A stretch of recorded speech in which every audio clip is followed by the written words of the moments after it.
খুজা থৰক বৰক জিভালে rock ফৰক ঐ দুবাতি ৰহি হাজ খাই ভনীমাৰ ঘৰলৈ ঐ যাবলৈ ওলালো খুলখালি ঘৰলৈ ঐ যাবলৈ ওলালো চাইকেলখন হৰপিল গতিৰে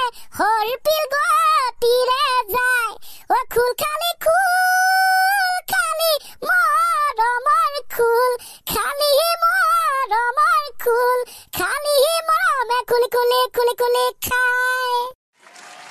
वाह, ये गाना कितना सुंदर लग रहा है। हाँ साहब, ये गाना हमारा आसामीज लोगों का फेवरेट गाना है।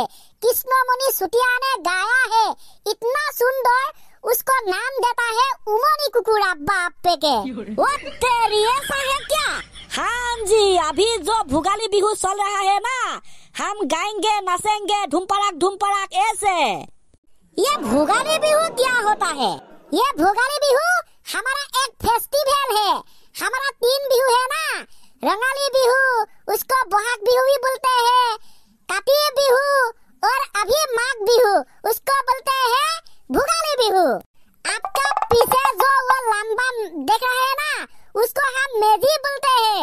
इस बिहू में हम भेलाघर भी बनाता है, रात में सिया दही खाता है, पिठा पना खाता है और क्या क्या करता है। कोटा तो सब कुछ है। हाथ पारो शुरू करते हैं, जेवरा भी शुरू करते हैं।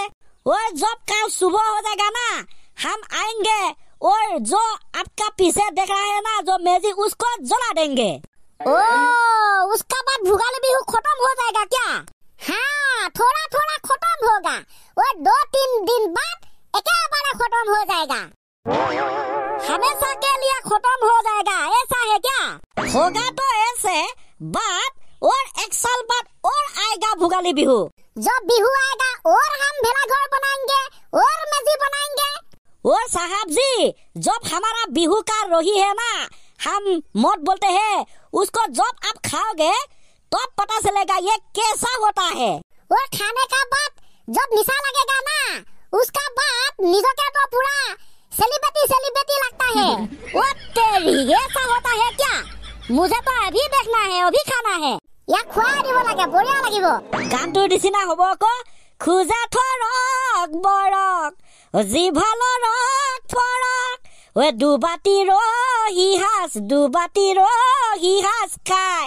গাইস, ইয়াক খুৱাই লওঁগে, লগ পাইছোং কাইলে মেজি জ্বলোৱাৰ পাছত। লুইতখন ভৰিলে বিষ মেটেকাৰে, পাৰত ভৰিলে যাবৰ, পশ্চিমৰ বতাহ যাক পূবলৈ বলিছে, তাৰ জানো ৰাখিছ খবৰ।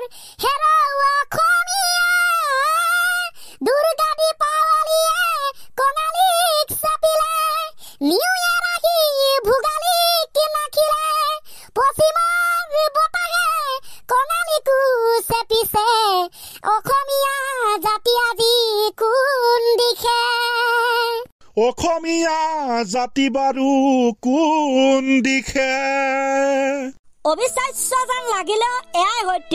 এই গীতটোৰ দৰে জাতিৰ মাটিৰ গান গাই জাতিটোক একত্ৰিত কৰা ৰাজীৱ শদিয়া আমাৰ মাজত আৰু নাই। হয়তো আপোনালোকে নিউজে পত্ৰ সকলোতে পাইছেই। এজন গণশিল্পী, এটি মানৱ সম্পদ, শদিয়াৰ এপাহি সৎফুল পলকতে আমি হেৰুৱাই পেলালো। হয়তো কোনেও ভবাই নাছিল ইমান সোনকালে যে তেখেত এই পৃথিৱীৰ পৰা গুচি যাব পাৰিব বুলি। ৰাজীৱ শদিয়া নামেৰে যাৰ পৰিচয় আছিল, তেখেতৰ নামটোৰ দ্বাৰাই আমাৰ ভিতৰুৱা এই শদিয়া চহৰখনিক, শদিয়া গাঁওখনিক, শদিয়া মহকুমাটিক হয়তো বহুতে জানিব পাৰিছিল, চিনিব পাৰিছিল। ডক্টৰ ভূপেন হাজৰিকাদেৱৰ পাছতে শদিয়াত ৰাজীৱ শদিয়াই একমাত্ৰ আছিল এজন বিপ্লৱী কণ্ঠৰ শিল্পী।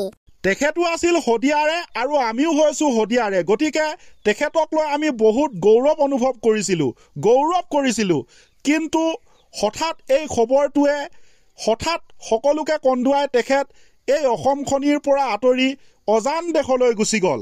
তেখেতে আমাৰ অসমখনিক লৈ আমাৰ জাতিটোক লৈ যিবিলাক গীত গাইছিল সেই সকলোবিলাকে আজিৰ তাৰিখত প্ৰযোজ্য, আজিৰ তাৰিখত খাপ খোৱা। যেনে তেখেতে গোৱাৰ দৰে পশ্চিমৰ বতাহজাক পূবলৈ বলিছে, অৰ্থাৎ পশ্চিমীয়া যিবিলাক সভ্যতা, যি কলা সংস্কৃতি, আজি সেইবিলাকক আমাৰ অসমৰ মানুহে আয়ত্ত কৰি আমাৰ কলা সংস্কৃতিক আঁতৰাই পেলাইছে। আজি অসমৰ সৰু ডাঙৰ বিয়াবিলাক চাব, আগৰ নীতি নিয়ম, পুৰণি নীতি নিয়ম নাই। বিয়াৰ দিনা কইনাৰ হাতত জেতুকা গুচি মেহেন্দি আহিল। বহু বিয়াত ঢোল পেঁপা বজাই ফূৰ্তি নকৰে, ডাঙৰ ডাঙৰ ডিজে বক্স আনি ফূৰ্তি কৰিবলৈ ললে। খাদ্যৰ ক্ষেত্ৰত থলুৱা খাদ্য পাবলৈ নোহোৱা হ'ল। বিৰিয়ানী, পোলাও সেইবোৰ ব্যৱহাৰ কৰিব ধৰিলে। তাকে এই সকলোবোৰ আজি পশ্চিমীয়া কালচাৰবিলাক আজি অসমীয়া থলুৱা বিয়াত প্ৰযোজ্য হ'ল। হয় ছাৰ, অতীতৰ যি মেজিৰ উৎসাহ, যি উদ্দীপনা, যি ফূৰ্তি, ভেলাঘৰ বনোৱাৰ যি মাদকতা, আজি সেয়া হেৰুৱাই পেলাইছো আমি। পিঠা পনাৰ মাত্ৰাটো কমি গ'ল, দৈ কৰবাতে থাকি আহিলে। আজিৰ তাৰিখত মিলি থকা ৰাজীৱ শদিয়াই কি কোৱা নাছিল?